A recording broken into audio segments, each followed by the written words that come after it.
My 55-year-old wife said, I need a younger, more exciting life, and left me for her 35-year-old trainer. I said, enjoy your adventure. 6 months later, when she tried to get back on my health insurance after discovering her boy toy was actually married with kids, AARP had already. Original post. I 58 male thought we had a good thing going. 32 years of marriage to Deborah 55, 2 kids grown and successful, decent retirement savings, paid off house. We'd made it through the tough years. Time to enjoy life, right? Wrong. It started with CrossFit. Deborah joined this gym last year, said she wanted to get her body back. Cool, I supported it, even when the membership cost $185 a month. Even when she started buying $120 Lululemon leggings and those expensive protein shakes. Then came Brad, her 35-year-old trainer. Former military, covered in tattoos, the kind of guy who posts shirtless gym selfies with motivational quotes. Brad says I have amazing potential. Brad thinks I could compete in the Masters division. Brad really understands me. I met him once at their gym's family day.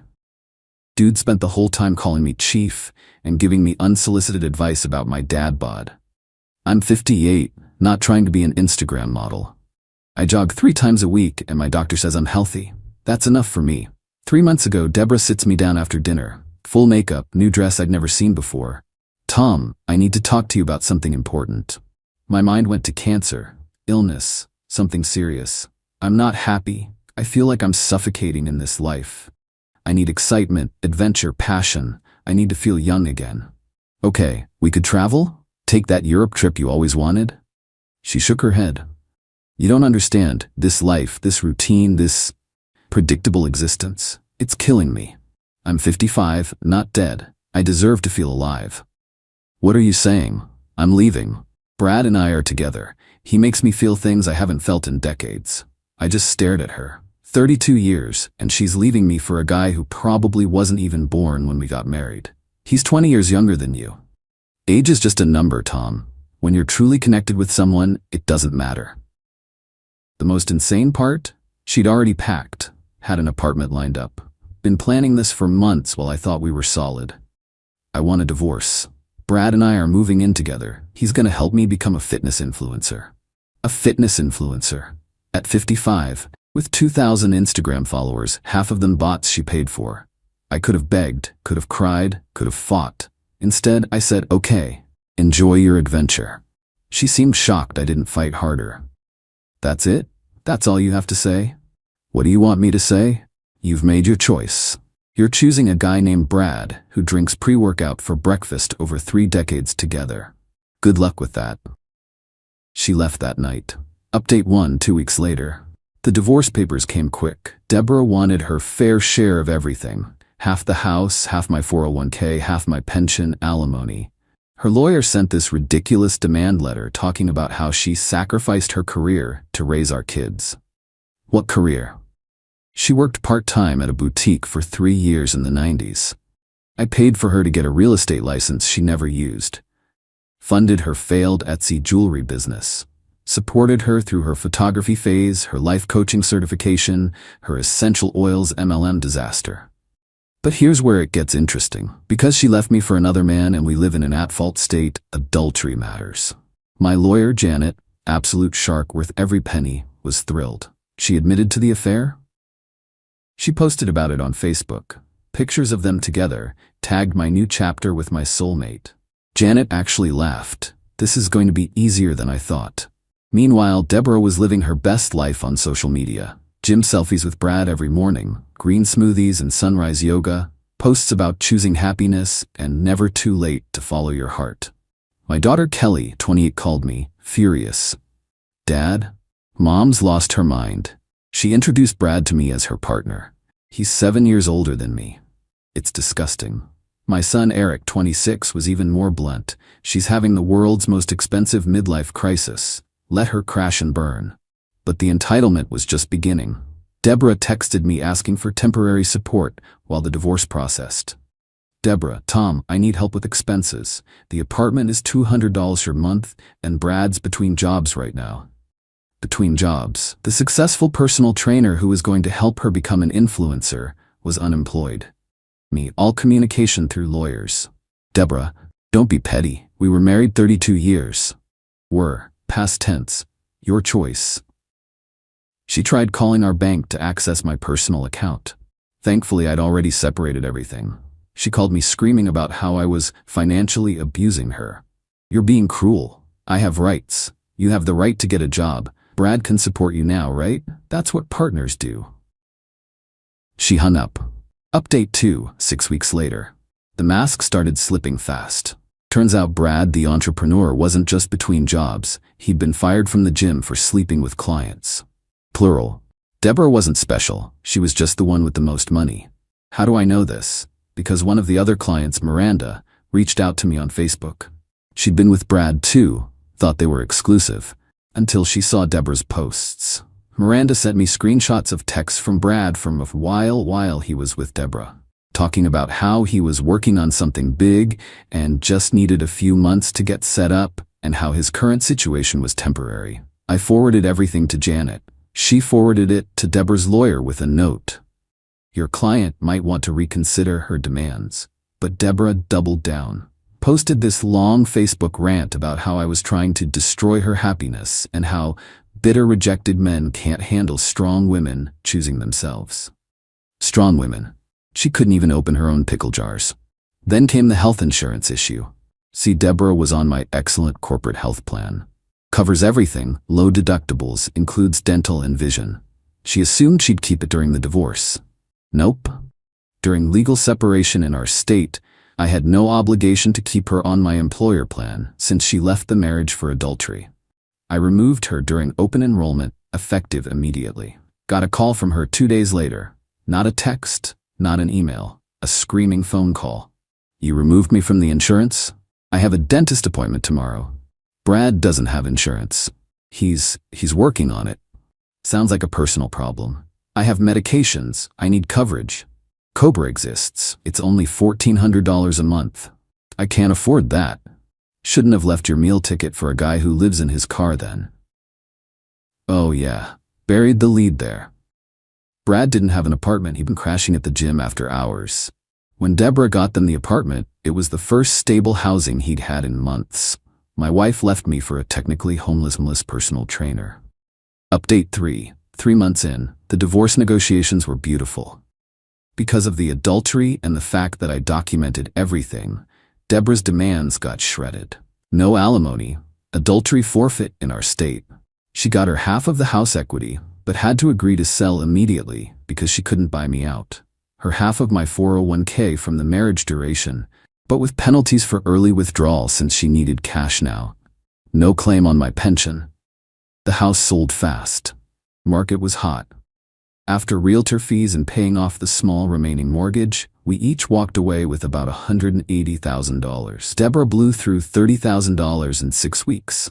New car for Brad, leased Mercedes, new wardrobe for her influencer career, professional photography sessions, cosmetic treatments. She was documenting everything on Instagram like she was some real housewife. Meanwhile, Brad's true colors were showing.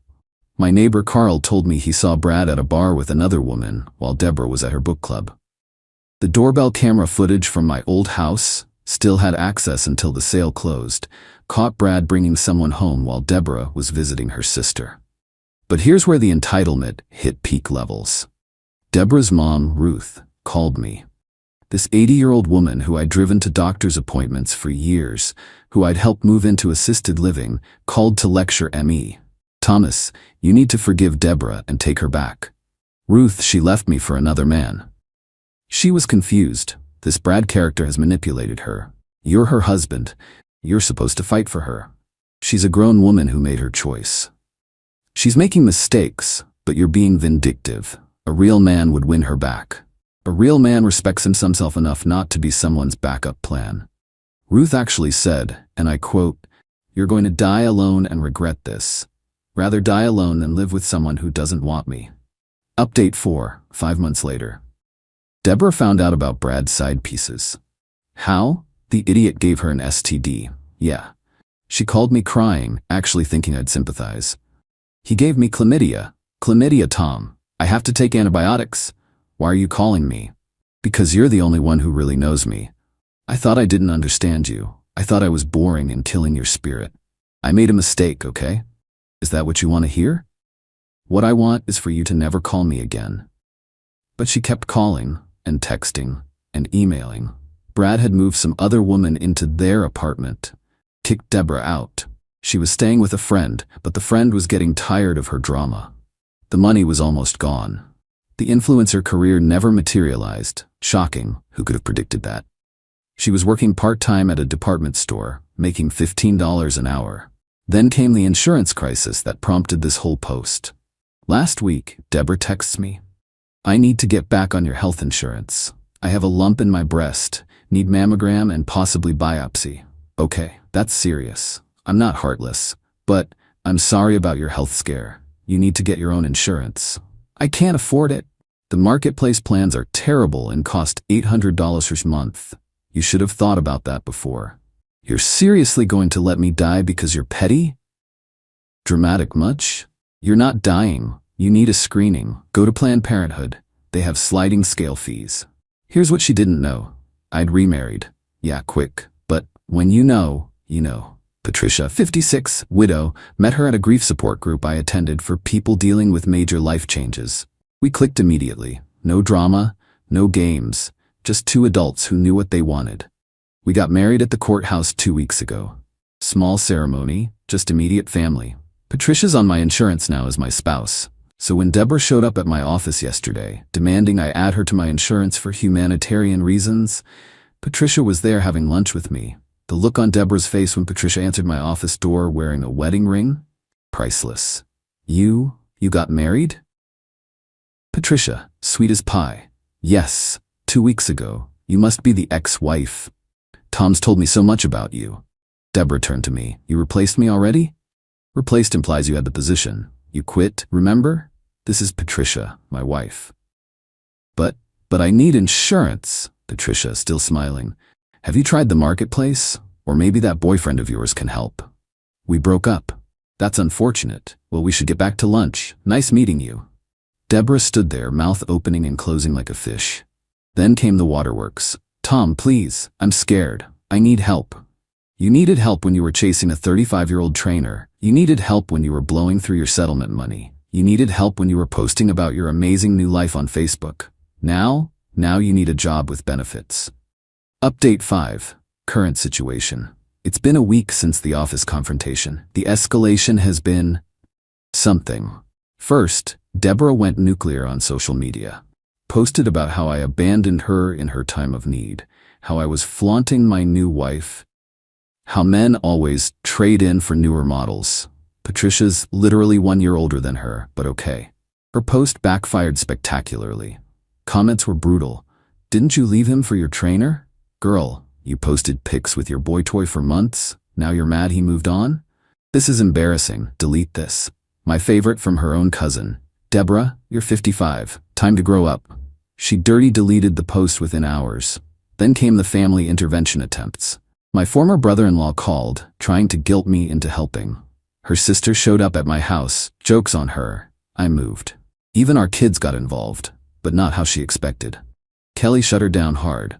Mom, you made your bed, literally, with Brad. Eric was even more brutal. Maybe focus on getting your life together instead of stalking Dad and Patricia. Oh yeah, the stalking. She followed Patricia to her yoga class. Sat in the parking lot. Patricia, who's dealt with actual problems in life, her first husband died of cancer, wasn't even fazed, just walked over and said, Deborah, this is embarrassing for both of us. Tom's moved on. You should too. The financial spiral continued. Deborah's car got repossessed, that Mercedes lease for Brad she co-signed. Yeah, he stopped paying. She got evicted from her friend's place for not contributing to rent. Last I heard, she was staying with her mom, Ruth, in the assisted living facility, sleeping on the couch. Ruth called me again. She's your responsibility. No, Ruth, she's a grown woman who wanted excitement and adventure. She's getting exactly that. Adventure is just another word for poor planning. But here's the real kicker. Remember that health scare? The lump? She finally went to Planned Parenthood. Benign cyst, completely harmless, but she'd already told everyone I was letting her die of cancer, so that was awkward. Then yesterday, got a text from an unknown number. It was Brad. Hey chief, heard you remarried. Good for you. BTW, Deb's crazy. Watch your back. Watch your back. I responded, already learned that lesson. Enjoy your next victim. LOL, she still thinks we're getting back together, calling me 50x a day. I blocked the number. Not my circus. Not my monkeys. Final update. It's been 8 months since Deborah left me for her exciting new life. Here's where everyone ended up. Deborah is working 2 retail jobs, living in a studio apartment in the sketchy part of town. Her Instagram influencer dreams, dead. Her account is now private with 436 followers. The last public post was a motivational quote about rising from the ashes she lit herself. Brad moved 3 states away with some new woman he met at a supplement store. Deborah found out when she went to win him back and found his apartment empty. The landlord said he'd skipped on 2 months' rent. She tried one last time to get money from me. Showed up at Patricia's birthday dinner at a nice restaurant. We were there with Patricia's kids and my kids. Full family gathering. Deborah walked up to our table, dressed in what was clearly a new outfit she couldn't afford, and made a scene. I need to talk to my husband. Ex-husband, I corrected. We were together for 32 years. That has to mean something. Patricia, calm as ever. It meant something. Past tense. Now you're interrupting my birthday dinner. Kelly stood up. Mom, leave. You're embarrassing yourself. I'm your mother. And you left Dad for a guy younger than Eric. You don't get to play the victim now. The manager approached. Deborah tried to claim she was family and had a right to be there. The manager, looking at our clearly uncomfortable table, asked her to leave or he'd call the police. Her parting shot, you'll all regret this when I'm gone. Eric, under his breath but loud enough, promise? That was 2 weeks ago. Since then, she's been banned from the restaurant. Both kids have gone low contact with her. Ruth passed away, peacefully in her sleep, leaving everything to charity because she was disappointed in Deborah's choices. I got promoted at work. Stress-free life does wonders for productivity. Patricia and I are planning a real honeymoon to Greece. The whole thing cost me about $180,000 and a year of drama. But I gained peace, self-respect, and a partner who actually wants to be with me. Deborah wanted excitement. She got it. Bankruptcy is pretty exciting. Eviction notices are thrilling. Watching your boy toy leave you for someone younger is an adventure. She texts me occasionally from different numbers. Always some emergency, some crisis, some reason she needs money. I don't respond. Patricia and I joke about it over wine. Another text from the ex, she'll ask. Yep, needs money for car repairs. Didn't she want a more exciting life? Walking is quite the adventure. We laugh. We're happy. Life is good. Meanwhile, Deborah's learning that Instagram filters don't pay bills, that 35-year-old trainers aren't interested in 55-year-old women long-term, and that burning bridges leaves you nowhere to go when the flood comes. Someone asked if I feel bad for her. No, she had everything. Loving family, paid-off house, comfortable life, early retirement option. She threw it away for some fantasy sold by a guy who couldn't even afford his own apartment. Actions have consequences. She chose her actions. These are her consequences. Me? I'm living my predictable, boring life with my age-appropriate wife, my healthy retirement accounts, and my excellent health insurance that covers both of us. Boring never looked so good. Edit. Since some people are asking, yes, this is all real. No, I don't feel guilty. She made her choices. I made mine.